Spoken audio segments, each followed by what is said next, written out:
ইরানের বিরুদ্ধে যুক্তরাষ্ট্রের নতুন সামরিক হামলার হুমকিকে সম্পূর্ণভাবে অগ্রহণযোগ্য বলে নিন্দা জানিয়েছে রাশিয়া। একই সঙ্গে ইরানের অভ্যন্তরীণ রাজনীতিতে ধ্বংসাত্মক বহিরাগত হস্তক্ষেপের অভিযোগও তুলেছে মস্কো। মঙ্গলবার ১৩ জানুয়ারি এক বিবৃতিতে রাশিয়ার পররাষ্ট্র মন্ত্রণালয় জানায়, ইরানে চলমান পরিস্থিতিকে অজুহাত হিসেবে ব্যবহার করে যারা আবারও দেশটির বিরুদ্ধে আগ্রাসনের পরিকল্পনা করছে, তাদের উচিত এর ভয়াবহ পরিণতি সম্পর্কে সচেতন থাকা।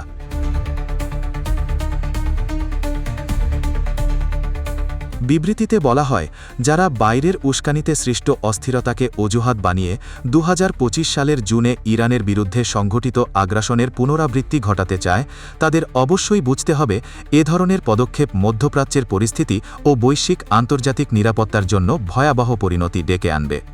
সাম্প্রতিক দিনগুলোতে ইরানে সরকার বিরোধী বিক্ষোভ ঘিরে যুক্তরাষ্ট্রের প্রেসিডেন্ট ডোনাল্ড ট্রাম্পের বক্তব্য আরও কড়া হয়েছে। তিনি ইঙ্গিত দিয়েছেন, বিক্ষোভ মোকাবিলায় ইরানের ভূমিকার জেরে দেশটির বিরুদ্ধে খুব শক্তিশালী একাধিক সামরিক বিকল্প বিবেচনা করছে ওয়াশিংটন। রাশিয়ার ভাষ্য, এ ধরনের হুমকি ইরানের অভ্যন্তরীণ বিষয়ে সরাসরি হস্তক্ষেপের শামিল এবং তা আঞ্চলিক স্থিতিশীলতা আরও বিপন্ন করবে।